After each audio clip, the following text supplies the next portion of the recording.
आवाज येतोय ना? हो, व्यवस्थित.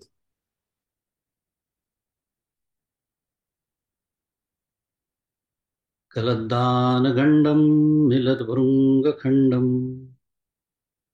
चलच्चारुशुण्डं जगत्त्राणशौण्डं लसद्दन्तकाण्डं विपद्भङ्गचण्डं शिवप्रेमपिण्डं भजे वक्रतुण्डम् अहं निर्विकल्पो निराकाररूपो विभुर्व्याप्य सर्वत्र सर्वेन्द्रियाणां सदा मे समत्वं न मुक्तिर्न बन्धः चिदानन्दरूप शिवोऽहं शिवोऽहं चिदानन्दरूप शिवोऽहं शिवोऽहम् गुरुर्ब्रह्मा गुरुर्विष्णुः गुरुर्देवो महेश्वरः गुरुः साक्षात् परं ब्रह्म तस्मै श्रीगुरवे नमः। ब्रह्मानन्दं परमसुखदं केवलं ज्ञानमूर्तिं द्वन्द्वातीतं गगनसदृशं तत्त्वमस्यादिलक्ष्यम् एकं नित्यं विमलमचलं सर्वधी साक्षिभूतं भावातीतं त्रिगुणरहितं सद्गुरुं तन्नमामि। श्री सद्गुरुनाथ महाराज की जय। जय जय रघुवीर समर्थ। श्री राम जय राम जय जय राम। श्री राम जय राम जय जय राम। श्री राम जय राम जय जय राम। श्री राम जय राम जय जय राम। श्री राम जय राम जय जय राम। श्री राम जय राम जय जय राम। श्री राम जय राम जय जय राम। श्री राम जय राम जय जय राम। श्री राम जय राम जय जय राम। श्री राम जय राम जय जय राम। श्री राम जय राम जय जय राम। श्री राम जय राम जय जय राम। श्री राम जय राम जय जय राम। श्री राम जय राम जय जय राम। श्री राम जय राम जय जय राम।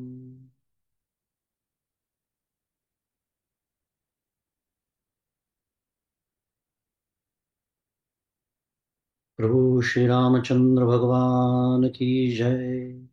श्री सद्गुरुनाथ महाराज की जय। जय जय रघुवीर समर्थ।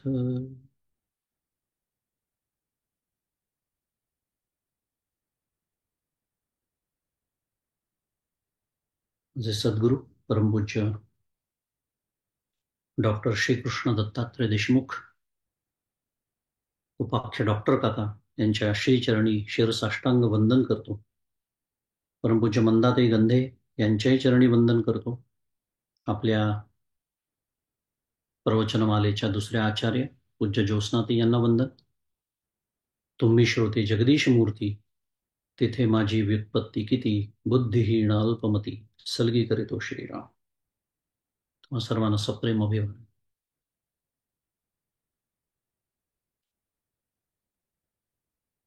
विवेक चुडामणी, त्याचा आपला विचार सुरू आहे. आणि सोमवारी म्हणजे मागच्या सत्रामध्ये आपला अभ्यास श्लोक क्रमांक 201 पर्यंत आला होता. शुद्ध मराठीत डबल सेंचुरी झाली होती आपली. त्या आधीच्या सत्रामध्ये म्हणजे मागच्या आठवड्यात बुधवारचं जे आपलं सत्र झालं त्याच्यामध्ये आपला अभ्यास 191 इथपर्यंत आला होता. म्हणजे सोमवारच्या सत्रामध्ये आपण 10 श्लोकांच्या अभ्यासाची उडी मारलेली आहे आपण मागच्या वेळेला. 201 पर्यंत आपण पोचलो आहोत. मागे उल्लेख केला होता त्याप्रमाणे श्लोक 191 ते श्लोक 193 हा जो एक गट आहे 3 श्लोकांचा, आपण गटवार विचार करत चाललो आहोत आपल्या अभ्यासामध्ये. कारण हरवण्याची शक्यता असते. असं एकातून एक असा विषय निघत जातोय आणि आपण कुठेसे आहोत. कधी कधी आपण गुगल मॅप्स लावतो गाडी चालवताना, आपण झूम आउट करतो की नाही. आता आपल्याला काय तो रस्ता सरळ दिसतो, अरे हो पण कुठे चाललोय, उत्तरेला दक्षिणेला, अजून एक्झिट किती दूर आहे, किती अंतर जायचं आहे इत्यादी, यासाठी आपण झूम आउट करतो. त्या दृष्टीने आपण हे गटवार पण विचार करतो की 191 ते 193 हे जे श्लोक आहेत, त्यातले 191 मी जसं म्हणालो मागच्या बुधवारी आपण घेतला होता. या 3 श्लोकांच्या गटामध्ये आचार्य आत्मतत्वाचं उपाधीपासून, आणि तिथे उपाधी कशाला म्हटलेलं आहे तर विज्ञानमय कोश, कारण विषय तो सुरू होता त्याच्या आधीचा, स्मरणात असेल तर विज्ञानमय कोशापासून आत्मतत्वाचं जे असंगत्व आहे ते सांगणं सुरू. थोडक्यामध्ये मी विज्ञानमय कोश नाही, साध्या भाषेत बोलूया, हे सांगणं त्या गटामध्ये सुरू आहे. कारण आत्मा तो निर्विकार असून तो विकारी वाटतो का, कारण माझं तादात्म्य झालेलं आहे. आता हा विषय सोडून देऊ आपण की झाला तो विचार करून की कोणाचं कोणत्या कोशाशी जास्त तादात्म्य असेल सांगता येत नाही. गमतीचा विषय आहे, पण अनेक लोक अन्नमय कोशातच अडकलेले असतात. बाकी पुढचं सोडूनच द्या, अजून मनोमय, विज्ञानमय, प्राणमय वगैरे त्या पुढच्या गोष्टी आहेत. खाओ पिओ ऐश करो, साध्या भाषेत. अखंड डॉक्टर काका म्हणतात तसं, कोणाला तरी जेवायला बोलवायचं, नाही तर कोणाच्या तरी जेवायला घरी जायचं. कुठे कोणतं रेस्टॉरंट चांगलं आहे, अखंड त्याचेच विचार. असो, मुद्दा हा सुरू होता की या ठिकाणी विज्ञानमय कोश त्याला उपाधी म्हटलेलं आहे, आणि त्याच्याशी तादात्म्य असल्यामुळे मी स्वरूपतः निर्विकार ब्रह्म आत्मा असूनही मी विकारी आहे असं वाटतं. आता आचार्यांची ती मांडणी आपण बघितली की काय सर्व कोशांचं वर्णन आचार्य करतायत, आणि शेवटी त्या कोशाचं वर्णन झाल्यानंतर, त्याचा तपशील देऊन झाल्यानंतर, तो कोश म्हणजे आत्मा असणे शक्य नाही. आणि नव्हे तर त्याचं बंधन, त्या कोशाचं बंधन. आता कोशाचं बंधन म्हणण्यापेक्षा त्या कोशाशी माझं जे तादात्म्य असतं जीव म्हणून, ज्याला जीवभाव असा शब्द आलाय इथे या आपल्या सध्याच्या गटामध्ये श्लोकामध्ये, त्याचं बंधन हे कसं आहे हे सर्व ऐकल्यानंतर तो जो बुद्धिमान शिष्य तो आचार्यांना प्रश्न विचारतो. आता श्लोक क्रमांक 194 ते 195 मध्ये हा प्रश्न आलेला आहे, ज्याचा अभ्यास करून आपण झाला मागच्या वेळेला. प्रश्न खूप छान विचारला त्या शिष्याने. म्हणजे प्रश्न कसे विचारायचे असतात. थोडस अनुषंगिक बोलतो की जेव्हा आपल्याला माहिती असतं ना की नेमकं मला काय हवंय, म्हणजे कसं, प्रश्न दोन प्रकारचे असू शकतात. एक, अभ्यास करताना आलेला एखादा शास्त्रीय काही अडला आहे, समजा एखादी गोष्ट समजली नाही, एखादी संज्ञा समजली नाही, संकल्पना समजली नाही, अशा पद्धतीचाही प्रश्न असू शकतो. आणि दुसरं, नेमका मला आता कळलेलं आहे, कळल्याचा प्रश्न नाही आहे, तो न कळल्याचा प्रश्न नाही आहे, म्हणजे थोडक्यात, पण न वळल्याचा प्रश्न आहे, असू शकतो. हे कळलं आहे खरं, पण आता त्याच्यावर मी मननही करतो आहे. परंतु मंदातीने छान मांडणी केली आहे, इतक्यात तुम्ही ऐकली असेल तर बऱ्याच प्रवचनात त्यांचा तो विषय येतो की श्रवण कधी करायचं असतं, मनन कधी करायचं असतं, निधिध्यासन कधी करायचं असतं, इत्यादी. तर मी मनन करतोय, निधिध्यासनाच्या आधीचा जो टप्पा आहे म्हणूया, आणि ते मनन करत असताना मला कळलंय आता नेमकं मला काय करायचं आहे, काय आहे. पण त्याच्यामध्ये काही गोष्टी येतात आहेत, काही अडचणी येतात आहेत. असा दुसऱ्या पद्धतीचा प्रश्न असू शकतो. ह्याच्या व्यतिरिक्त जे प्रश्न मी विचारतो, काय म्हणते गरमी, तुमच्याकडे खूप ऊन आहे असं कळलं, रामकृष्ण हरी, आलं असेल लक्षात, गाडी कुठे चालली. सद्गुरूंना प्रश्न कोणते विचारायचे असतात, असो. आणि म्हणून आचार्यांनी त्याला त्याचं कौतुक केलंय त्या शिष्याचं. आचार्य म्हणतात बुद्धिमान. म्हणून मी म्हणतो, बुद्धिमान शिष्य आचार्यांना प्रश्न विचारतो. आणि काय प्रश्न विचारतो, तर भ्रम म्हणा, अविद्या म्हणा, अज्ञान म्हणा, हे अनादी असल्याने कधीही निवृत्त होणार नाही. त्यांनी काय म्हटलं, हा त्याचा प्रश्न आहे बरं का, अनादी असल्याने कधीही निवृत्त होणार नाही, तर मग या जीवाला मोक्ष कसा मिळेल, एखाद्या जीवाला मोक्ष कसा मिळेल. थोडक्यात दुसऱ्या भाषेत बोलायचं झालं तर मोक्ष सिद्धच कसा होईल. कारण मोक्षाची सिद्धीच होणार नाही. कारण इकडे तुम्ही म्हणता अनादी आहे, अविद्या म्हणा, अज्ञान म्हणा. आता शिष्याच्या या प्रश्नाचं उत्तर देण्याच्या निमित्ताने आचार्य, आत्मज्ञान हाच केवळ मुक्तीचा उपाय आहे, असं श्लोक 196 ते श्लोक 208 पर्यंत स्पष्ट करणार आहे. जो आपला आत्ताच्या गटाचा, आत्ता ज्या आपण गटामध्ये आहोत, तो हा गट. निमित्त आहे शिष्याचा प्रश्न. आचार्यांचं उत्तर आहे की आत्मज्ञान हाच केवळ मुक्तीचा उपाय आहे. आणि त्या गटामध्ये आचार्य आपल्याला आपल्याशी बोलत आहेत. बंद केलंय, माझा बंद केलाय बाहेर. हा हा विषय संपल्यानंतर मग आनंदमय कोशाचं वर्णन येणार आहे. तुमच्या मनात कदाचित येऊन गेला असेल प्रश्न, त्यांना माहिती आहे की अजून राहिलाय की हो कोश पाचवा, पंचकोश म्हणतो ना आपण, विज्ञानमय नंतर आनंदमय, अर्थातच. पण शिष्याचा प्रश्न मध्ये आल्यामुळे हा जो एक कोश आहे, आनंदमय कोश, त्याचं विवेचन पुढे येणार आहे. म्हणजे कसं प्रश्नोत्तरीच्या रूपामध्ये हा ग्रंथ आहे, इतर ग्रंथांसारखाच आपल्या लक्षात येईल. पण तत्पूर्वी आचार्य शिष्याचं समाधान करतायत. आणि आचार्य म्हणतात की उपाधीमुळे बंध आहे. कशामुळे आहे बंध, कशामुळे आहे, तर उपाधीमुळे आहे. उपाधी, विज्ञानमय कोश आत्ताच्या संदर्भात झालं आपलं बोलून. आणि उपाधी अनादी आहे, हे ऐकून शिष्याचा तो प्रश्न आहे. तेव्हा त्या शिष्याच्या प्रश्नाचं कौतुक करून आचार्य त्याच्या हे लक्षात आणून देत आहेत की जीवभावाचं जे बंधन आहे, त्याला उपाधी, वेगवेगळे शब्द आपण वापरतो आहोत, पण अर्थ एकच, भावार्थ एकच आहे की उपाधीचं बंधन म्हणा, त्याच्या तादात्म्याचं बंधन म्हणा, त्यालाच जीवभावाचं बंधन म्हणा, हे अनादी असलं, अनादी आहे बरोबर आहे, शिष्याने जे त्याचा प्रश्नाचा जो अर्धा भाग आहे तो बरोबर आहे. तरी ते सत्य समजणं, अनादी वेगळं आणि सत्य वेगळं. अनादी असलं तरी ते सत्य समजणं हे म्हणजे काय? हे अविवेकी म्हणजेच भ्रांतीने मोहित पुरुषाची कल्पना आहे, असं या ग्रंथातलं आपण बघतो आहोत, एक थोडक्यात उजळणीचा भाग म्हणून.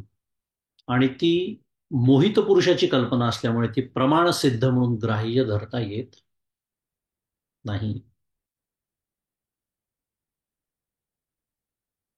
कारण कल्पना जर आपल्याला जर जाग आली नसती आणि स्वप्नच पडत राहिली असती, तर त्या स्वप्नात मी जे बघत बसलो असतो किंवा त्याचा अनुभव घेत बसलो असतो त्याला,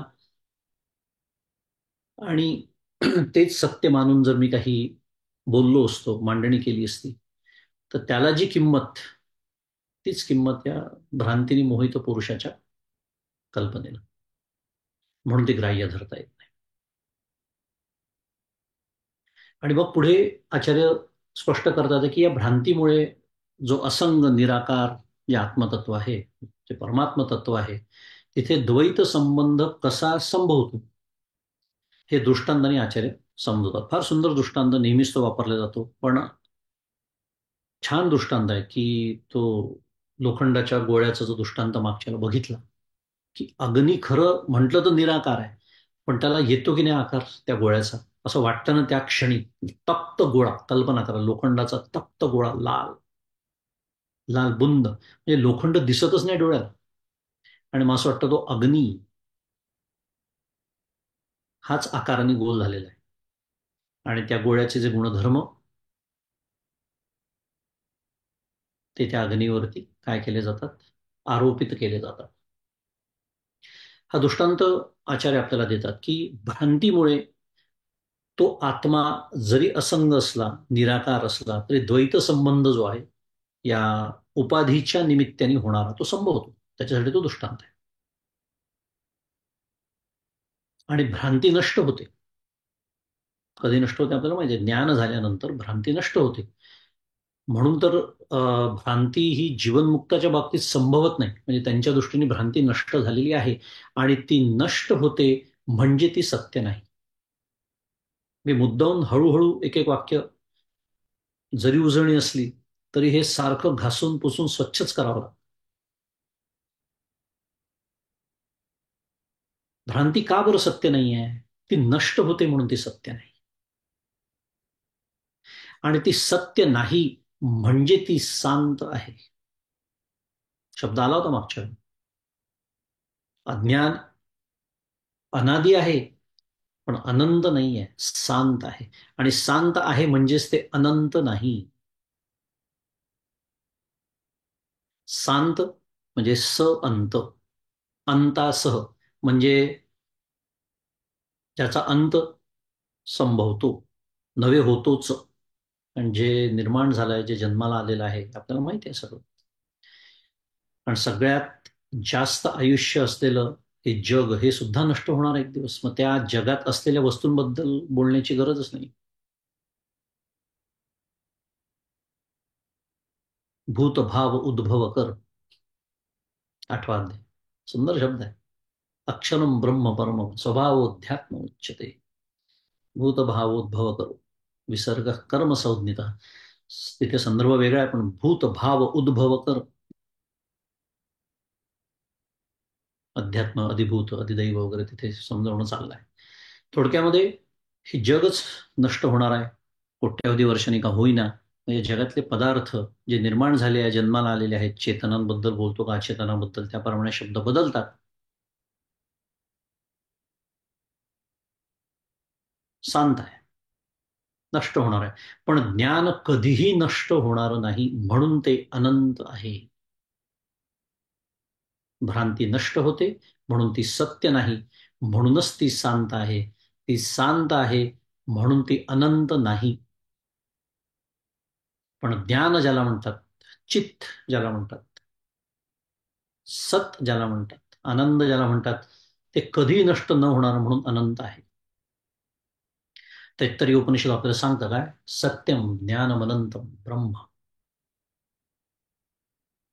काय केलंय? व्याख्याच केलेली आहे. सत्यम ज्ञानम अनंतम ब्रह्म.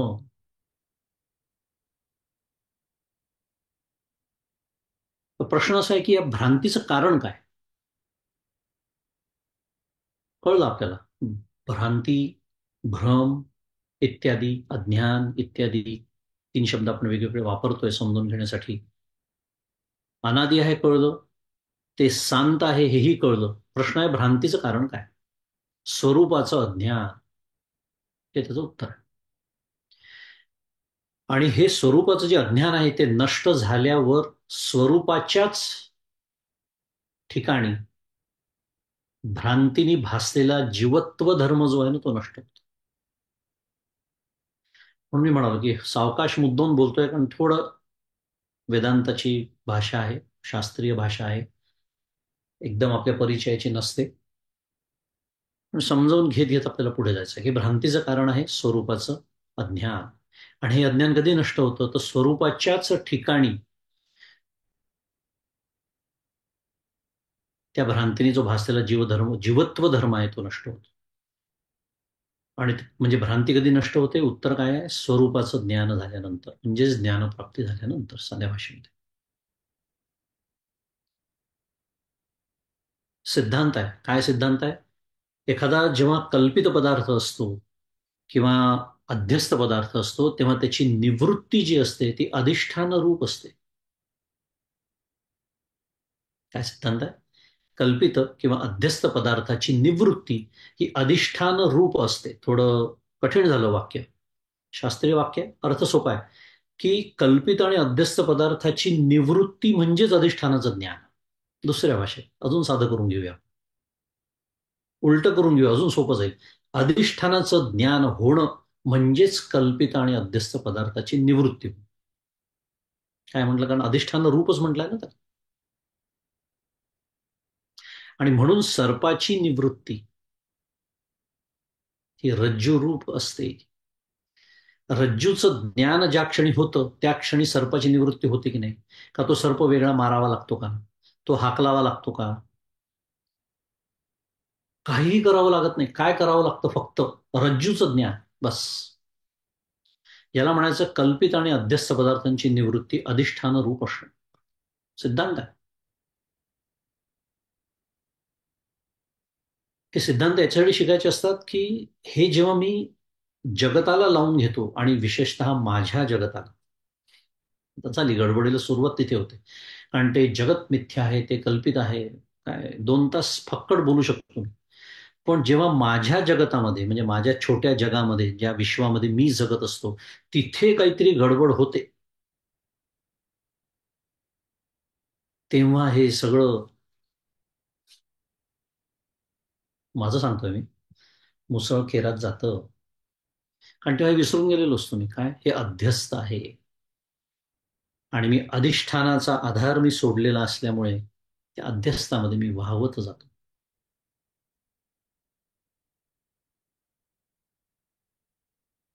थोडक्यामध्ये आपण बोलतोय की जशी सर्पाची निवृत्ती रज्जुरूप आहे, त्याप्रमाणे हा जो संसार बंध आहे, अजून एक शब्द आहे त्याला, हा ज्ञान निवर्ते असल्यामुळे अध्यस्त आणि कल्पित असून त्याचं अधिष्ठान ब्रह्म आहे.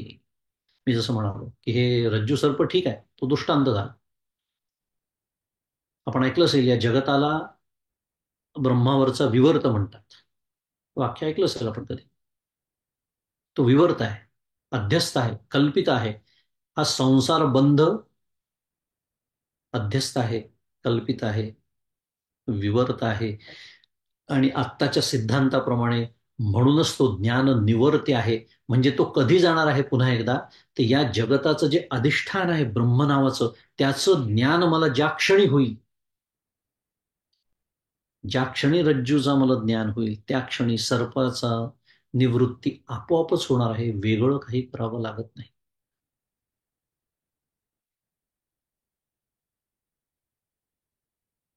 आणि पुढे श्लोक 200 आणि 201, शेवटचे 2 श्लोक मागच्या अभ्यासातले आपले, त्याच्यामध्ये आचार्य पुनश्च असं प्रतिपादन करतायत की अविद्येसह जगत अनादि जरी असलं तरी ते नित्य नाही. या श्लोकांचं भावार्थच आहे. पुन्हा अविद्येसह जगत म्हटलेला फार सुंदर शब्द आलाय तिथे. अनादि आहे मान्य, पण तरी ते नित्य नाही. आणि ते नित्य नाही म्हणजेच ते सत्य नाही. आणि ते सत्य नाही म्हणजेच ते त्रिकाला बाधित नाही. कारण सतची व्याख्या काय आहे? जे त्रिकाला बाधित असतं त्याला सत्य असं म्हणतात. आहे आहे आहे, त्याच्यात बदल सुद्धा नाही, विकार नाही, जे सर्वत्र सदा सम. त्यामुळे ते त्रिकाला बाधितही नाही. ते नित्य नाही म्हणजेच ते सत्य नाही, म्हणजेच ते त्रिकाला बाधित नाही, म्हणजेच ते दुसऱ्या भाषेत अनित्य आहे, म्हणजेच ते मिथ्या आहे, म्हणजेच ते शांत आहे. कारण मिथ्याची व्याख्याच आपण माहिती आहे सगळं आपलं, सत्विलक्षण असत्विलक्षण अनिर्वचनीय. मिथ्या म्हणजे खोटं नव्हे, माहिती आहे आपल्याला सगळं, आता एवढा अभ्यास झाला आपल्या सगळ्यांचा. आणि हे समजवण्यासाठी आचार्यांनी त्या श्लोक क्रमांक 201 मध्ये घटाच्या प्रागभावाचा दृष्टांत दिला, ज्याचा आपण सविस्तर विचार मागच्या आपला त्याचा करून झालेला आहे. आता आजच्या आपल्या अभ्यासाकडे वळायचं म्हणजे पुढच्या श्लोकांकडे जर वळायचं झालं तर येथे श्लोक क्रमांक 202 आणि 203 या श्लोकांचा गट केलाय. गट केलाय म्हणजे मी सांगतो आधी उल्लेख केला तसा गट नव्हे, हे दोन एकत्रच केलेले. का? कारण त्या विषयाची संगती लागावी म्हणून, किंवा कदाचित आचार्यांना आणि या ग्रंथाचा जो अर्थ जे देत आहेत श्री घरत यांना माझी दया आली असावी आणि त्यांनी मला मदत करायचं ठरवलं असावं. कारण मंगेश दादा दरवेळेला एकच श्लोक घेतात, त्यामुळे आता तेच माझ्या मदतीला येत आहेत आणि त्यांनी 2 श्लोक दिलेत एका वेळेला. त्यामुळे आता त्यांची ती मदत मी सुद्धा स्वीकारायचं ठरवलेलं आहे. आणि आणि त्याच्याही पलीकडे जाऊन मी 3 श्लोकांचा गट करतोय, कारण पुन्हा विषयाची संगती म्हणून. तर श्लोक क्रमांक 202, 203 आणि 204 असा तो गट आहे. मी श्लोक वाचतो तीनही आणि आपण त्याचा पदच्छेदासह अर्थ समजून घेऊया. चालू विषयाशी अगदी संदर्भात संबंधितच आहे. यद बुद्ध्युपाधी संबंधात परिकल्पितमात्मनी जीवत्वम न ततोन्यत्तु स्वरूपेण विलक्षण. हा 202 क्रमांक. पुढे 203 मध्ये म्हणतात संबंध स्वात्मनो बुद्ध्या मिथ्या ज्ञान पुरस्सरः विनिवृत्तिर्भवेत् तस्य सम्यक ज्ञानेन नान्यथा. आणि 204 मध्ये म्हणतात आहेत ब्रह्मात्मैकत्व विज्ञानम सम्यक ज्ञानम श्रुतेर्मतम तदात्मानात्मनो सम्यक विवेकनैव सिद्ध्यति. विवेकेनैव सिद्ध्यति. त्याचा अर्थ बघूया. अनादि प्रागभावाचा अनादेहे अपि विध्वंस, अनादि प्रागभावाचा ही नाश पाहण्यात येतो. आता कारण दिलंय, कारण प्रागभावाच्या नाशा वाचून घटसिद्धीच होणार नाही. आता ही शास्त्राची मांडणी असते बरं का. आता झालंय आपला मागच्या विचार करून, त्यामुळे फारसा विचारायचा नको करायला. पण प्रागभाव याच्यामध्ये अभाव शब्द आहे. प्राक अभाव मागच्या केलाय आपण त्याचा विचार. आणि ज्या क्षणी घटाची निर्मिती होते त्या क्षणी त्या अभावाचा नाश होतो, म्हणजे भाव निर्माण होतो, म्हणजे घट निर्माण होतो. ते थोडं शास्त्रीय पद्धत मांडणी असल्यामुळे. त्यामुळे अनादी, पण हा जो प्राग भाव म्हणजे अभाव आहे, प्राक अभाव हा अनादी आहे, पण त्याचाही नाश पाहण्यात येतो. म्हणजे अनादी एखादी गोष्ट असली तर ती सुद्धा नष्ट पाहू शकते, हे सांगणं चाललंय. त्यामुळे कारण प्राग भावाच्या नाशा वाचून घटसिद्धीच होणार नाही, आणि घटसिद्धी होते हा आपल्या अनुभवाचा विषय आहे. पुढे म्हणतात ज्या बुद्धीच्या उपाधीचा संबंध झाल्यामुळे आत्म्याच्या ठायी जीवत्व कल्पित केले आहे, तो उपाधी अनात्मा असल्यामुळे. आता आपल्याला हे तो उपाधी हे वाटू शकतं, काय शुद्ध मराठीत प्रिंटिंग मिस्टेक, पण तसं नाही आहे. उपाधी हा शब्द संस्कृतमध्ये पुल्लिंगी आहे. जसा समाधी हा शब्द मराठीत ती समाधी म्हणतो, ती उपाधी म्हणतो. संस्कृतमध्ये हे पुल्लिंगी शब्द आहेत. इकारांती पुल्लिंग शब्द आहे उपाधी. तसंच समाधी. त्यामुळे तो उपाधी अनात्मा असल्यामुळे नाहीच किंवा सत्य नाही असा त्याचा अर्थ. न या शब्दावरती नाहीच किंवा सत्य नाही. आणि त्या उपाधीहून अन्य उपाधी धारण करणारा जीवात्मा तर आपल्या चेतन रूपाने त्या असत्य उपाधीहून विलक्षण सत्य स्वरूप आहे. इथे काय सांगितलेलं आहे की ती उपाधी, एक उपाधी नष्ट होऊन दुसरी उपाधी सुद्धा तू धारण करू शकतो. म्हणजे उपाधी म्हणजे तो नव्हे हे सांगणं सुरू आहे. आणि बुद्धीबरोबर स्वोपाधिभूत अंतःकरणाशी चेतनात्म्याचा संबंध मिथ्या ज्ञानपूर्वक अज्ञानमूलक आहे. आणि 204 पुढे पहिले याचा त्यांनी एका वाक्यात जो अर्थ दिला तोही पाहून घेऊ की उपाधी व उपाधीचा संबंध हे दोन्ही मिथ्या असून अधिष्ठान आत्मा मात्र सत्य आहे. आणि 204 मध्ये म्हणतात आहे की विनिवृत्ती ही भवत तस्य सम्यक ज्ञानेन न अन्यथा ब्रह्मात्मैकत्व विज्ञानम सम्यक ज्ञानम श्रुते मतम. म्हणजे त्या अज्ञानमूलक उपाधीची जी निवृत्ती आहे, ज्याचा आपण आता विचार केला, ती यथार्थ ज्ञानाने होते. म्हणून उजळणी जरी असली तरी चालू विषय आहे तो सगळा, म्हणून आपण तो विचार केला. ती यथार्थ ज्ञानाने होते. ती कर्म उपासना इत्यादी अन्य प्रकारांनी ती होत नाही. ब्रह्माच्या आणि जीवात्म्याच्या ऐक्याचं जे ज्ञान ते यथार्थ ज्ञान होय असे श्रुतीला संमत आहे. असा त्याचा अर्थ. विषय तोच आहे. आपला मोठा जो गट मी जसं मगाशी म्हणालो त्याच्यामुळे त्याचा तोच विषय आता पुढे सुरू ठेवतायत आचार्य. काय याचा काय सांगणं काय सुरू आहे त्याचा विचार करूया. भावार्थ काय, कारण थोडीशी मी जसं म्हणालो शास्त्रीय मांडणी आहे ती आपण सरळ करून घेऊ आपल्या साध्या नेहमीच्या भाषेमध्ये. की घटाचा प्रागभाव हा अनादी आहे.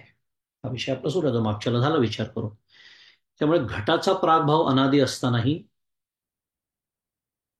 त्या घटाची उत्पत्ती झाल्यानंतर जसा त्याचा नाश झाल्याचा आढळतो. पहिला मुद्दा आपण आता एक एक मुद्दा घेऊया समजावून. त्याचा आधीच्या श्लोकाशी संबंध आहे. मी जसं म्हणालो की मागच्या वेळेला झाला त्याचा विचार करून झाला, कारण आधीच्या श्लोकात हाच विषय आला होता. तर म्हणून या श्लोकामध्ये आचार्य आधीच्या श्लोकात सांगितलेला विषय पुन्हा म्हणतायत की जे मी मग मागच्या श्लोकात सांगितलं त्याचा तो जो दृष्टांत दिला त्याचा तो उपयोग करून घेतात आहे की त्या घटाच्या उत्पत्तीमुळे अनादी असलेल्या प्रागभावाची जशी नष्टता होते तसं अविद्या आणि अविद्येचं कार्य हे अनादी असूनही विद्येची उत्पत्ती झाल्यावर त्याचा काय होतो, नाश होतो. आता इथे नाश होतो म्हणजे त्याला अजून एक शास्त्रामध्ये शब्द आहे बरं का, त्याला प्रध्वंसा भाव म्हणतात. आपण प्रागभाव ऐकतोय सारखं, प्रध्वंसा भाव. अधिक ध्वंस, त्याला हे लावलेलं आहे. अशा पद्धतीने ध्वंस की ते पुन्हा परत ती गोष्ट ती वस्तू येऊ शकत नाही, म्हणून त्याला प्रध्वंस, अभाव. वस्तू नष्ट झाल्यावरती पुन्हा कधीही असू शकत नाही. काय उल्लेख कशाला केला मी की अविद्येचं कार्य आणि अविद्या ही अनादी जरी असली तरी विद्येची उत्पत्ती झाल्यानंतर तिचा नाश होतो, म्हणून आपण त्याला प्रध्वंस भाव म्हटलं.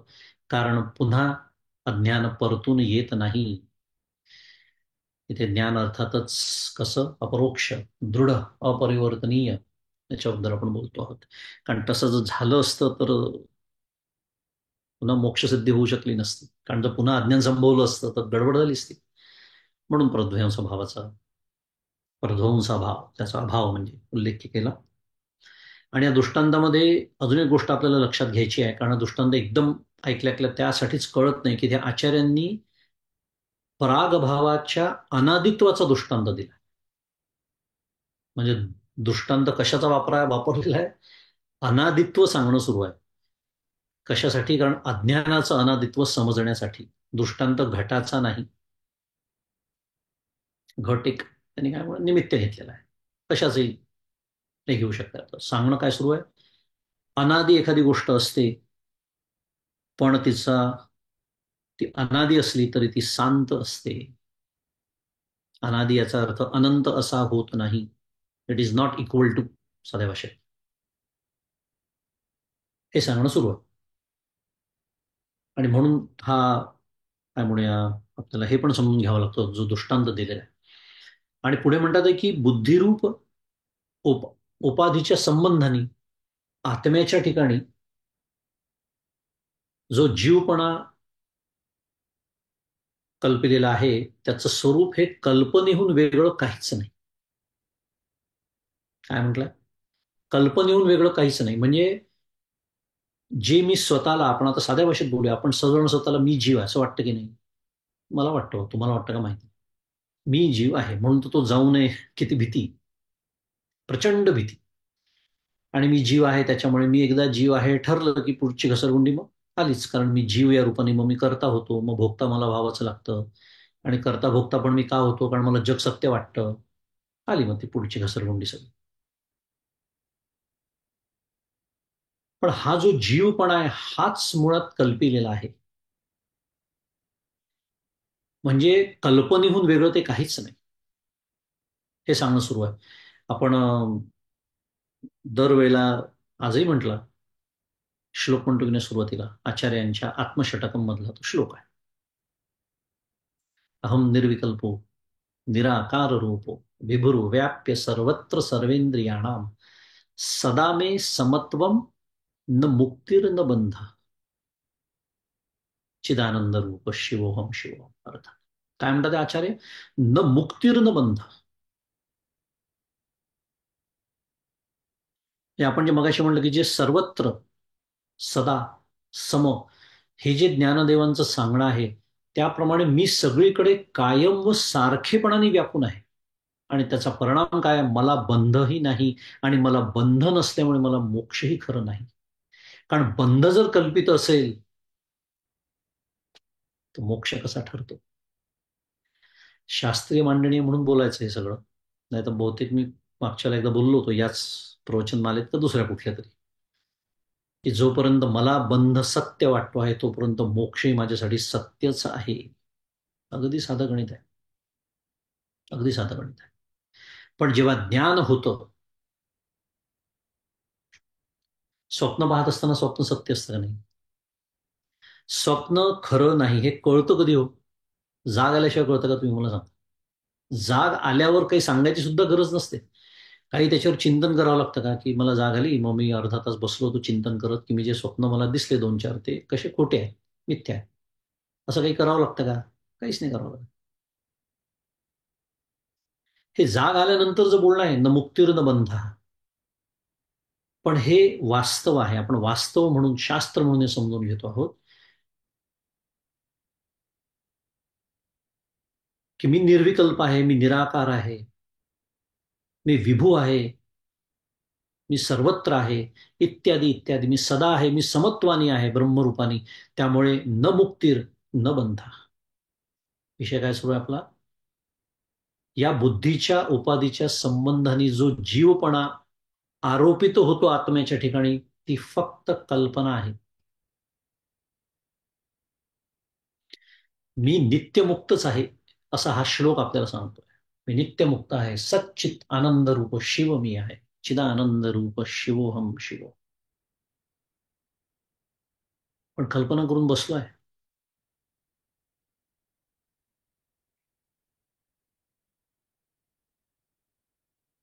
आणि या आत्म्याचा बुद्धीशी संबंध होण्यास कारण काय आहे?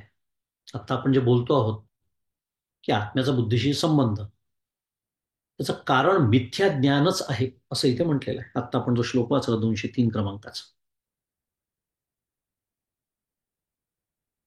भ्रांती झालेली आहे, जीवभाव झालेला आहे. तो लोखंडाच्या गोळ्याचा दृष्टांत आपण जो सुरुवातीला बोललो, हा जो एक त्या अग्नीचा आणि त्या गोळ्याचा संबंध आहे, तसा आत्म्याचा बुद्धीशी संबंध आता तो खरा आहे का वगैरे विषय सोडून द्या, संबंधाचे प्रकार वगैरे तो आत्ता विषय नाही आहे. तो तादात्म्य संबंधच म्हणतात त्याला. पण त्याचं कारण काय आहे माझ्या दृष्टीने जर विचार केला एक जीव, तर मिथ्या ज्ञान हे आहे.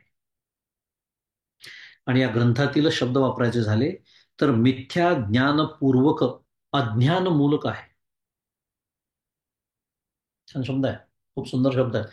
मिथ्या ज्ञानपूर्वक अज्ञानमूलक म्हणजे काय? अज्ञानमूलक याचा अर्थ काय आहे? प्रथम स्वरूपाचं अज्ञान आहे आणि मग परिणामतः मिथ्या ज्ञान आहे. त्यात कार्यकारण भाव आहे बरं का थोडासा. एक सूक्ष्मता आहे. ही सूक्ष्मता बऱ्याच वेळा बोलण्यामध्ये सांभाळल्या जाते असं नाही, हरकत नाही. पण जेव्हा अगदी आता विचार करायची वेळ आलेली आहे, कारण मिथ्या ज्ञानपूर्वक अज्ञान मूलक म्हटलंय, मूळ कारण त्याचं काय आहे? स्वरूपाचं अज्ञान. ज्ञानेश्वरीतली नेहमीची ओवी आता सगळ्यांना पाठ झाली असेल, ती काही सांगत नाही. पण प्रथम स्वरूपाचं अज्ञान आहे आणि मग परिणामतः मिथ्या ज्ञान आहे. मग ते मिथ्या ज्ञान कशाचं आहे? आत्ताच्या संदर्भामध्ये जीवभावाचं आहे.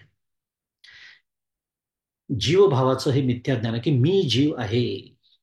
ही जी घट्ट समजूत आहे आपल्या सर्वांची, घट्ट समजूत आहे अगदी. पण कधीपासून आहे हो? त्याचं उत्तर, तोच तर संदर्भ आपला सगळा सुरू आहे. अनादी. अनादी. दुसऱ्या भाषेत म्हणतात ना की अनेक जन्मांचे संस्कार आहेत. हे काय? मी जीव आहे, मी म्हणजे देह आहे, मी म्हणजे बुद्धी, मी म्हणजे मन, मी म्हणजे प्राण, हे जग सत्य, मी करता, मी भोगता, विषयातून सुख, इत्यादी इत्यादी. हे जे मिथ्या ज्ञान आहे हे अनादी आहे, जन्मापासून आहे. 7व्या अध्यायामध्ये भगवंत म्हणतात की इच्छा द्वेष समुत्थेनं द्वंद्व मोहेन भारत सर्वभूतानि सम्मोहम सर्गे यांती परंतप. 7वा अध्याय. फार सुंदर श्लोक आहे. त्याचा बाकीचा संदर्भ सोडून देऊ, कारण त्याचा मूळ विषय इच्छा द्वेष समुत्थेन हा विषय आहे त्या श्लोकाचा.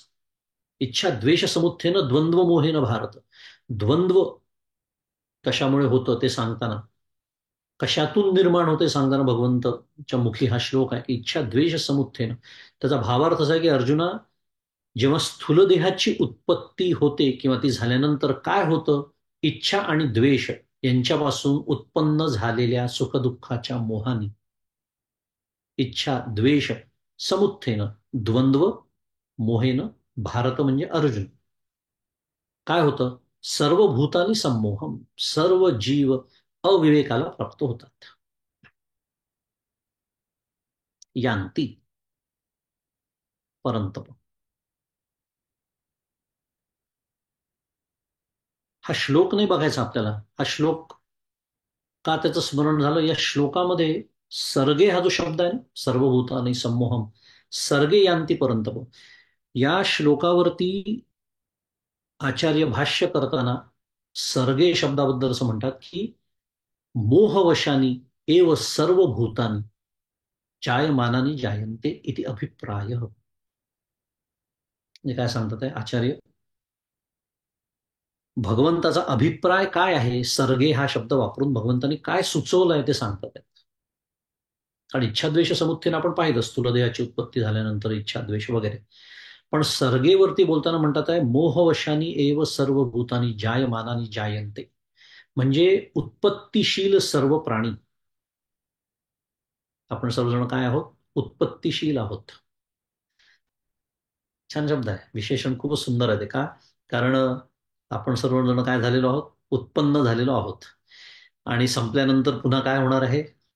जर नाही या जन्मी काम झालं पुन्हा उत्पन्न. म्हणून आपल्याला उत्पत्तीशीलच म्हटलेलं आहे. तर उत्पत्तीशील सर्व प्राणी काय होतात? हे मोहानी वशीभूत होऊनच उत्पन्न होतात.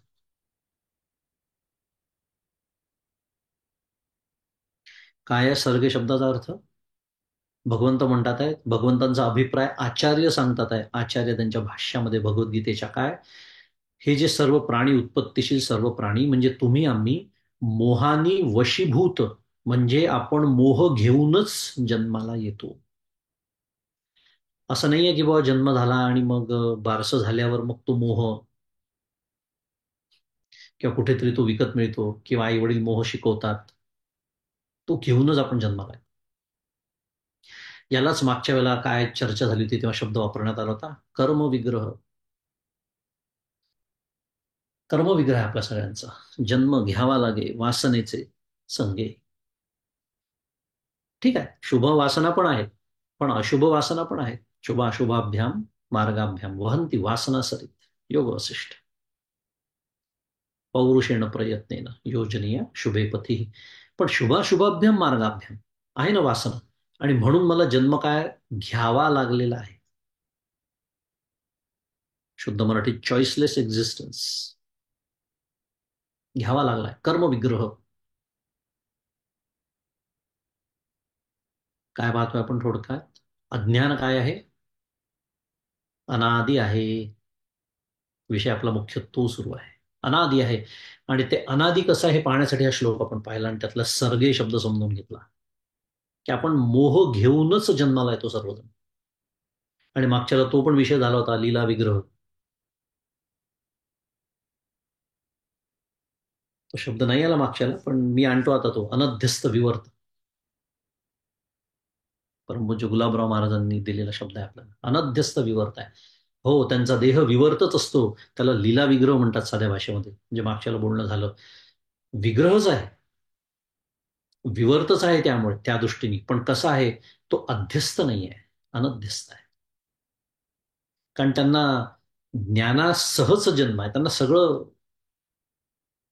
कधी विस्मरण नाही. आत्ताच्या भाषेत बोलूया, स्वरूपाचं विस्मरण नाही आहे त्याला. अगदी शास्त्रीय भाषेत बोलायचं झालं तर त्यांची जी माया असते ती नित्य निरस्त असते, आणि आपल्याला मायेचा निराश करून घ्यावा लागतो विवेक चूडामणीचा अभ्यास करून, आणि तसं आपल्या विचारांमध्ये आणि आचारांमध्ये दुरुस्ती करून. नाहीतर काय होईल पुन्हा?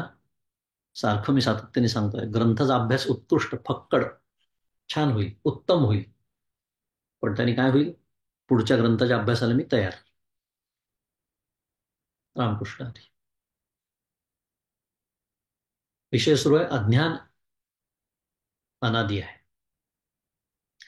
आणि इथे या 203 क्रमांकाच्या श्लोकात पुढे म्हणतात आहे की मिथ्या ज्ञानाची जी निवृत्ती आहे ती यथार्थ ज्ञानानेच होते. कारण आपण आज काय झालं, आजच आपण सिद्धांत शिकलो सुरुवातीला, काय की अध्यस्थाची, कल्पिताची किंवा कल्पित पदार्थाची जी निवृत्ती आहे ही अधिष्ठान रूप असते. तेच इथे सांगणं सुरू आहे की हे जे मिथ्या ज्ञान आहे ते अज्ञानमूलक आहे, आणि ते अज्ञानमूलक असल्यामुळेच त्याची निवृत्ती ही स्वाभाविकच काय आहे? ज्ञान झालं की त्याची निवृत्ती आपोआप होणार आहे. अज्ञान ते मूलक आहे, म्हणून त्याचं उत्तर साधा आहे, ज्ञान. कारण अध्यस्त आणि कल्पित पदार्थाची निवृत्तीच अधिष्ठान रूप असते, वेगळं काही करावं लागत नाही. आणि एवढंच इथे म्हणत नाही, तर पुढे त्या अर्थामध्ये त्यांनी 204 क्रमांकाचा जो श्लोक आपण बघितला, 3 श्लोकांचा आपण गट केलाच, त्याच्यामध्ये त्या अज्ञानमूलक उपाधीची निवृत्ती ही यथार्थ ज्ञानाने तर होतेच, पण नुसतं एवढं सांगत नाही, नान्यथा म्हणजे न अन्यथा सांगायला आचार्य विसरलेले नाहीत. कारण काय आहे की त्या अज्ञानाची निवृत्ती ज्ञानाने होते हे म्हटलं तर वाक्य अपूर्ण राहू शकतं. कारण याचा अर्थ असा होऊ शकतो, संभवतो काय, की ज्ञानाने अज्ञानाची निवृत्ती होणं हा एक प्रकार झाला, दुसरा प्रकार असू शकतो एखादा, असं येऊ शकतं की नाही मनामध्ये? नाही, त्याला सुद्धा जागा ठेवलेली नाहीये. न अन्यथा, दुसऱ्या कोणत्याही रीतीने नाही. आणि कंस त्यांनी दिलाय, कर्म उपासना इत्यादी. म्हणजे अज्ञानाची निवृत्ती कर्मानी नाही, उपासनेनी होत नाही. आणि पुढे शेवटी ते म्हणतात की आत्मा आणि ब्रह्म, ब्रह्माच्या आणि जीवात्म्याच्या ऐक्याचे, म्हणजे आत्मा आणि ब्रह्म यांचं ऐक्य समजणे हेच यथार्थ ज्ञान आहे. आणि मग आचार्य शेवटी काय देतात? शुद्ध मराठीत सायटेशन, हे श्रुतीला संमत आहे. शिष्याचं उत्तर देतात आहे बघ प्रश्नाचं, आचार्य सुद्धा मी सांगतो आहे ऐक असं नाही म्हणत. हे श्रुतीला संमत आहे. मी जे सांगतोय ना तुला, हे श्रुतीत असंच सांगितलं.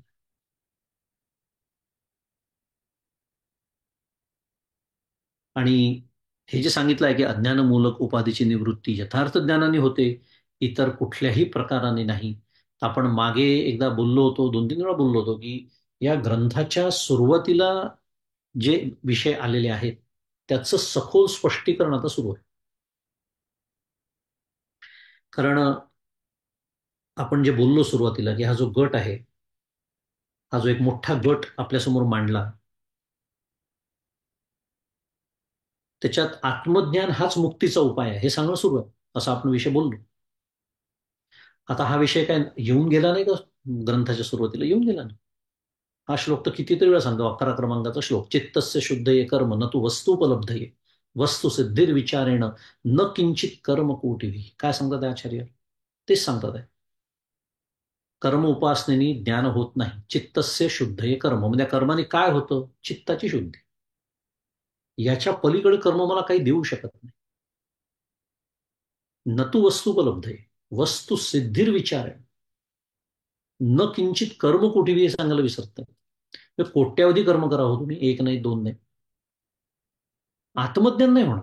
हा आत्मज्ञानाचा अधिकार नक्की प्राप्त होईल म्हणून तर कर्म, कशासाठी एवढा मोठा कर्मयोग सांगितलाय. पण तो कर्मयोग केला तर नुसत्या कर्माने सुद्धा अधिकार प्राप्ती नाही. आणि ते कर्म कसं करायचं काय ते सगळं कर्मयोगाचा भाग आहे तो. म्हणून कर्मानी मोक्ष नाही आहे, कर्मातून मोक्ष आहे. वस्तू सिद्धीर विचारणं. आणि कोणते विचार? कोणते विचार ते सांगताना पुढच्या श्लोकात, त्याच्या पुढच्या श्लोकात आचार्य म्हणतात की अर्थस्य निश्चयो दृष्टो विचारेण हितोक्तित न स्नानेन न दानेन प्राणायाम शतेन वा. आता मगाशी कर्माचा उल्लेख झाला, आता कशाचा? न स्नानेन न दानेन आणि प्राणायाम शतेन. 100 प्राणायाम करावं तुम्ही, मुक्तीची व्यवस्था नाही. मग कशाच्या आहे? अर्थस्य निश्चयो दृष्टो विचारण हितोक्तित, आचार्यांचा शब्द आहे की कल्याणप्रद अशा उक्तींच्या द्वारा विचार केल्याने. विचार करायचाच आहे, वस्तुसिद्धीर विचारणं म्हटलेलं आहे, विचारानेच होणार आहे. विचारेण तृतीय विभक्ती साधन रूपाने सांगितलेलं आहे. पण कोणते विचार? कल्याणप्रद उक्तींच्या द्वारा. काय होणार आहे यांनी? ते विचार केल्याने आत्मा आणि ब्रह्म यांचं ऐक्य समजणार आहे. आणि कल्याणप्रद म्हणजे कोणते? आत्ताच्या संदर्भामध्ये जे श्रुतीला संमत आहे असा त्याचा अर्थ.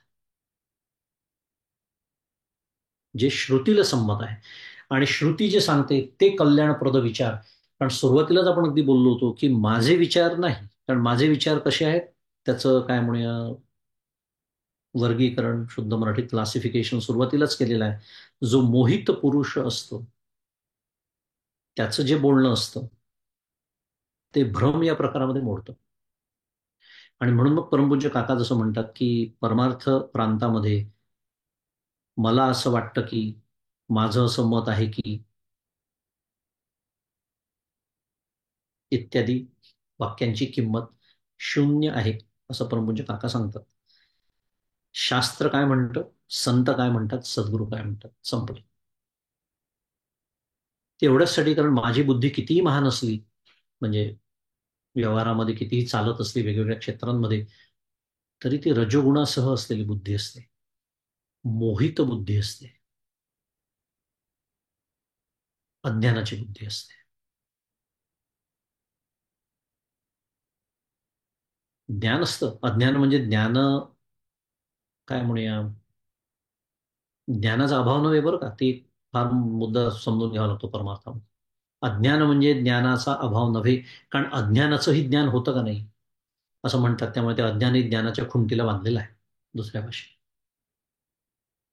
त्याला विपरीत ज्ञान म्हणा, त्याला मिथ्या ज्ञान म्हणू शकतो. त्यामुळे हे संस्कार असलेली माझी बुद्धी असते ती शुद्ध नसते, ती शांत नसते. आणि त्या बुद्धीने केलेले विचार तर्क जर मी श्रुतीला संमत असे ठेवले नाही, श्रुती जे सांगते त्याला विरोधी तर्क केले किंवा आपल्याच बुद्धीने तर्क मांडत गेलो, तर मग आहेच पुन्हा विवेक चुडामणी, शब्दजाल महारण्य चित्त भ्रमण कारण, पदोपदी मार्गदर्शन आपल्या सर्वांना उपलब्ध आहे. असो, मुद्दा एवढाच आहे की श्रुतीसंमत जे विचार त्यांनाच आचार्य कल्याणप्रद विचार असं म्हणतात. हितोक्तित आपल्या ज्याच्यामध्ये शाश्वत हित सांगणाऱ्या उक्ती, ती श्रुती असेल किंवा भगवद्गीतेसारखी स्मृती सुद्धा असेल, पण त्याच्या आधाराने आपण जेव्हा विचार करतो तेव्हाच आपल्याला एक वेळ अशी येणार आहे की हे जे सर्व आहेत, मी जे करतो आहे ते जर अविचार असतील, तर त्या अविचाराला अखंड निरंतर विचारांनी त्याचा काय म्हणूया सामना करत करत, मुकाबला करत करत, कारण सर्गे यांतीपर्यंत आपण शिकलो, जर इतक्या जन्माचं ते तो मोह, ते अज्ञान असल्यामुळे त्याला सातत्याने अखंड म्हणून सतत अभ्यास या शब्दाची व्याख्याच ती आहे. जे केलं ते अखंड करत राहणे, न कंटाळता, न थकता. 10 वर्ष झाले, 12 वर्ष झाले, अशा तक्रारी न करता. कारण ते म्हणतात ना, क्रॉनिक डिसीज, दीर्घकाळ सांभाळलेली ही काय आहे, व्याधी आहे. त्यामुळे औषधही दीर्घकाळ घ्यावं लागणार आहे. पण येणार आहे एक दिवस नक्की आपल्या सर्वांच्या आयुष्यात असा येणार आहे की जेव्हा आपल्याला जीवब्रह्मैक्य किंवा आत्मा म्हणजेच ब्रह्म आहे ज्ञान होणार आहे. आणि तोपर्यंत अज्ञान निवृत्तीची साधनं करत राहणं एवढंच आपल्या हातात आहे. आणि उरलेलं जे आहे त्याची काय म्हणूया, प्रार्थना सद्गुरूंच्या चरणी आपण करायची. कारण शेवटी जे आवरण दोष त्याची निवृत्ती करण्यासाठी त्यांना शरण जावं लागतं. अशा पद्धतीने आपण सद्गुरूंना शरण जाऊ आणि आजचं हे चिंतन त्यांच्या चरणी अर्पण करू. आणि आज आपली वेळ झाली आहे त्यामुळे ते थांबूया. श्री सद्गुरुनाथ महाराज की जय. जय जय रघुवीर समर्थ.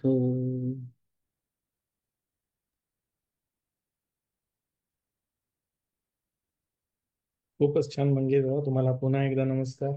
ज्योत्स्नाताई इथे दिसत आहेत पार्टिसिपंट्स मध्ये, त्यांनाही मी नमस्कार करतो. मागच्या वेळेस सांगितल्याप्रमाणे आपल्याला कडे प्रस्तावनेतच ह्या पुस्तकाच्या प्रस्तावनेतच हे लिहिलंय की वेदांत सार संग्रह रूप हा जो ग्रंथ आहे, म्हणजे खरंच वेदांताच्या सार एक एक एक एक श्लोकात आपल्याला दोन्ही आचार्य अतिशय कृपाळूपणे दयाळूपणे सांगत आहेत त्यांचा वेळ घेऊन. तर खूप छान वाटलं यावर्षी. कोणाला प्रश्न असतील तर नक्की विचार.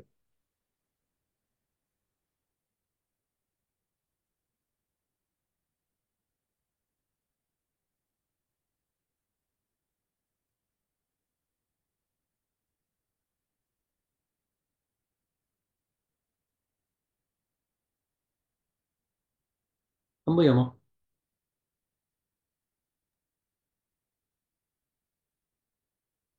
ठीक आहे. माधुरी जोशी, तुमचा व्हिडिओ ऑन होतो, तुम्हाला प्रश्न विचारायचा आहे का काही? अनम्यूट होत नाहीये तुमचा. छान झालं, खूप मला ऐकायला हा, मिळतं. बोला. अमेरिकेत आले तर छान मिळतंय ऐकाय. नमस्कार. चल. ठीक आहे. श्लोक. शेवटचा श्लोक घेतो. मी एक विचारू का? हा, बोला. नमस्कार दादा. नमस्कार. म्हणजे जाणीवेच्या रूपात आपण अर्थ घ्यायचा झाला मिथ्या या शब्दाचा, तर त्या जाणवतात किंवा भासतात म्हणून त्या मिथ्या असं समजायचं का? किंवा तात्कालिक असतात म्हणून असं घ्यायचं का? मिथ्या शब्दाची व्याख्या माहिती आहे का तुला? नाही. नाही. बरं. मिथ्या शब्दाची व्याख्या आहे सत विलक्षण जे असतं, म्हणजे विलक्षण याचा अर्थ लक्षणांशी न जुळणार, साध्या भाषेत. बरोबर. तर सतचे लक्षण काय आहेत? सतची व्याख्या आहे जे त्रिकाला बाधित असतं त्याला सत असं म्हणतात. मगाशी आपण जे बोललो, जे आहे आहे आहे, तीनही काळात, खरं तीनही काळात ही भाषा सुद्धा खरं तिथे संभवत नाही, कारण ते कालातीत असं तत्व आहे. कारण काळ ही आपली संकल्पना आहे, मानवी संकल्पना आहे काळ, आहे की नाही? त्यामुळे सत एव सौम्य इदमग्र असे, अशी जी श्रुती आहे ती हे सांगते की या जगाची निर्मिती व्हायच्या आधी ते आहे, जग निर्माण झालंय तरी ते आहे, आणि जग एक दिवस संपेल तरी ते आहे. याला म्हणायचं सत. हे सतचं लक्षण. तर ह्या सतच्या लक्षणांशी जे जुळत नाही, आपला मूळ जो तुझा प्रश्न आहे, सत विलक्षण, तर या मगाशी आपण बोलल्याप्रमाणे हे जग आणि या जगातल्या यच्च यावत वस्तू या सतच्या लक्षणांशी जुळत नाहीत, कारण त्या एकेकाळी नव्हत्या, आज आहे, आणि कधीतरी निश्चित नष्ट होणार. निश्चित होणार का नाही वगैरे हा प्रश्नच नाही, होणारच. काही गोष्टी एका क्षणात होतील तर काही कोट्यावधी वर्षांनी होतील, पण होणार आहे. म्हणजे त्या सतच्या लक्षणांशी जुळत नाही. बरोबर. असत, सत विलक्षण आपण शिकलो. आता असत विलक्षण, मग ते असत आहे का? असत म्हणजे जे कधीच नसतं. आता वेदांतातले दृष्टांत देतात. ख पुष्प म्हणजे आकाशाला लागलेलं फुल, कधी कोणी पाहिलंय का? ते दृष्टांत खूप जुने झाले, म्हणून मी गमतीचे नवीन दृष्टांत देत असतो, की पप्पूची देशभक्ती. विनोद होता. कळलं असेल तुला की असत म्हणजे काय. तर म्हणजे जी गोष्ट कधीच नसते त्याला असत म्हणतात. मग हे जग नाही आहे का आत्ता? आहे ना. माझा देह नाही का? आहे ना. म्हणजे ते त्या असतच्या लक्षणांशी पण जुळत नाही. म्हणजे सच्चाई लक्षणांशी जुळत नाही, असच्चाई लक्षणांशी जुळत नाही, म्हणून त्याच्याविषयी निश्चित असं वचनच काही करता येत नाही. त्याचं स्वरूप निश्चित काय आहे ते सांगता येत नाही, आणि म्हणून त्याला अनिर्वचनीय म्हटलेलं आहे. त्याला मिथ्या हो. असं म्हणायचं.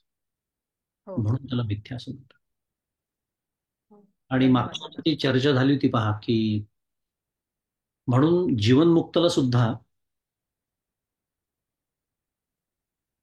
ज्ञान झाल्यानंतर हे जग दिसत राहतं. आणि म्हणून मागच्याला मृगजळाच्या दृष्टांताची चर्चा झाली होती, की मृगजळ मला कळलं हे मृगजळ आहे, तरी ते दिसत राहतं की नाही आपल्याला. फरक कुठे पडतो? त्यातलं सत्यत्वाचं फक्त विष गेलेलं असतं, की आता हे खरं पाणी नाही, मला कळलं. त्यामुळे त्याच्याबद्दल अनुकूल प्रतिकूल कुठले भावच निर्माण होत नाही. पण तरी सुद्धा मृगजळ जसं एखाद्याला ते खरं पाणी वाटतं, तसं मला सुद्धा मृगजळ आहे हे कळलं तरी दिसत राहतं. तसं त्या जीवनमुक्ताला, कारण नाही तर किती गोंधळ उडालेस ते विचार कर. सगळं हे जे भेदाने भरलेलं जग आहे त्याचं कळलं नसतं. सद्गुरूंना सुद्धा पुरुष, स्त्री, मुलगा, लहान मुला, काय वयोवृद्ध, जे काही भेद आहेत ते कळलेच नसते. आणि नुसतं ते नाही तर प्रारब्धशास्त्र फोल ठरलं असतं, पंचदशी सांगते. त्यामुळे माझ्यात आणि त्यांच्यात फरक कुठे पडतो? मला फक्त हे जग सत्य वाटतं आणि त्यांनी ते मिथ्या आहे हे प्रत्यक्ष अनुभवलेलं असतं, कारण जे सत्य तत्व आहे त्याचा त्यांनी अनुभव घेतलेला असतो. मला वाटतं उत्तर मिळालं असं प्रश्नाचं. हो. थँक्यू दादा.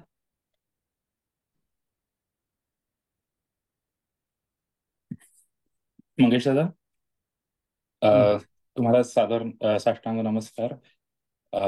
एक छोटासा प्रश्न होता की तिथे 203, 202, 203 मध्ये उपाधी आणि उपाधी असे दोन शब्द आलेत, आणि कदाचित तुम्ही त्याचं विवेचन केलं होतं, पण मला पुरेसं कळालं नाही ते, की एक समजला त्यातला की बुद्धीच्या संबंधामुळे आत्म्याचा जीव जो कल्पित होतो त्याला उपाधी म्हटलंय, पण दुसरा उपाधी हा ह्रस्व जो रेफरन्स आलाय त्या दोनातला फरक नाही कळाला. त्या उपाधीहून अन्य उपाधी धारण करणारा जीवात्मा, त्याच्याबद्दल बोलतोस ना तू? हा. हा, ते आपण बोललो त्याप्रमाणे की उपाधी हून तो वेगळा कसा आहे हे सांगण्यासाठी आता हा देह, या जन्मात मला हा देह प्राप्त झाला, उपाधी. मागच्या जन्मात होता की नाही दुसरा? होता. या जन्मात मी मुक्त नाही झालो, तर पुढच्या जन्मी मला दुसरं असणार आहे की नाही? असणार आहे. म्हणजे उपाधीशी त्याचा काही संबंध आहे का? उपाधी बदलू शकते सांगणं सुरू आहे थोडक्यात. बाकी काय? बरं, म्हणजे त्याच्यात ऱ्हस्व आणि दीर्घ, कारण 110 वरती पुन्हा त्यांनी उपाधी ऱ्हस्व आणि उपाधी दीर्घ संबंध हे दोन्ही मिथ्या आहेत असं लिहिलं होतं. त्यामुळे मला तो कदाचित घोळ होता की दोन वेगळे कुठले, एक बुद्धीचा आणि दुसरा अन्य कुठला असं म्हणायचंय का इथे?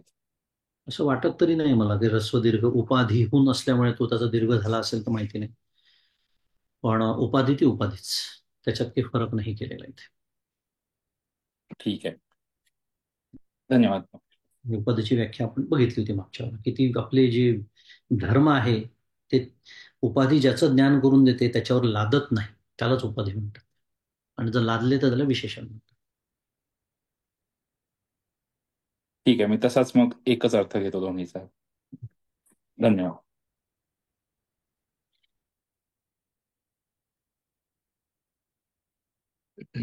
ठीक आहे. अजून काही प्रश्न नसतील तर आपण थांबू. ठीक आहे. चालेल. हो, ठीक. शेवटचा श्लोक घेतो. भावी पूर्ण कृपा गुरु मजवरी, प्रार्थित भावे तुला, वारी सर्व अरिष्ट नेऊन लया, संमोह जो वाढला, अज्ञानांधजनासी मुक्त करुणी, शांती पदी बैसवी, विनती हीच असे न मागत तुझे, भक्ती तुझी ही हवी. श्री सद्गुरुनाथ महाराज की जय. जय श्रीराम.